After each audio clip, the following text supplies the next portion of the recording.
Ito naman sa pamamagitan ng itlog, subukan nyo po ito mga bossing ko, magpapasalamat ka sa pampaswerteng ito mga bossing. Ang itlog nito ay sumisimbolo ng kasaganahan.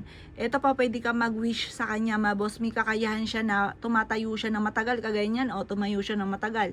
Hindi ko alam dahil dito sa patungan or dahil sa kung meron mamwiwinish ay nagkatotoo ka agad. Pero mga bossing ko, dapat nakatayo siya kagaya po niyan mga bossing yan, tatayo po yan.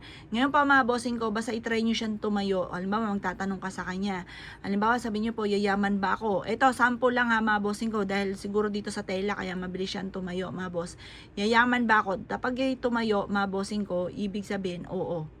Oh, tumayo siya dahil siguro sa tela. Kasi minsan, hindi talaga siya natayo mga bossing ko, or madalas hindi siya natayo. Ito po ay pag tumayo, ibig sabihin rare po yun. Meron akong kakilala mga bossing ko, albularyo, ang gamit niya ay itlog. Ito pa mga bossing ko ay nagtatanong lang siya sa itlog, tapos sinahaplos niya to sa buong katawan. Tapos yun, nahigop nito ng negative energy sa katawan. Ayun nga po mga bossing ko, nag-aalis siya ng malas. Kaya kung kami na malas, gusto niyo puro swerte, subukan niyo sa pamamagitan ng itlog. Or kaya pa mga bossing ko, kung ikaw po'y masama ang panlasa at gusto niyo pong maalis yung mga karamdaman ninyo, ito po, gumamit ka ng itlog. Ang itlog ay makakatulong para gumaling ka kaagad. Kaya kung hindi niyo pa nasusubukan ng itlog, subukan niyo po siya. Ipagulong niyo po ito sa buong katawan ninyo. Pagtapos nyo pong pagulungin, paulit-ulit ka na nagwiwish habang pinapagulong niyo siya. Pagtapos ka ng pagulungin, basagin nyo to sa tubig, isang basong tubig. Tapos lagyan nyo rin po siya mga bossing ko ng asin. Ngayon pa mga bossing ko, yun po, lulutang po yun mga boss. Pero yung paglagay ng asin, kinabukasan pag itatapon nyo na.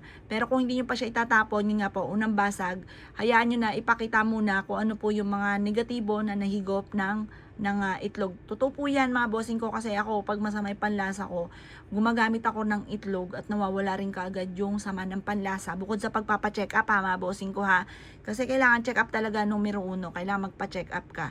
Ngayon mga bossing ko, kung halimbawa wala namang findings sa doktor, aba, ay iba na po yan. Subukan nyo na po ito, mag-itlog ka na.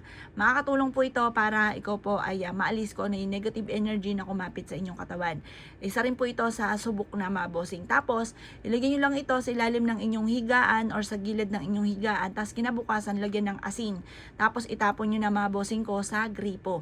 Yun po mga boss, ang ibig sabihin ng asin, inalis na nito ang kamalasan po ninyo, tinatapon nyo na lahat yung malas ninyo. Yung mga bad spirit, yung mga negatibo, ganun po yun. Tapos itapon nyo lamang sa lababo.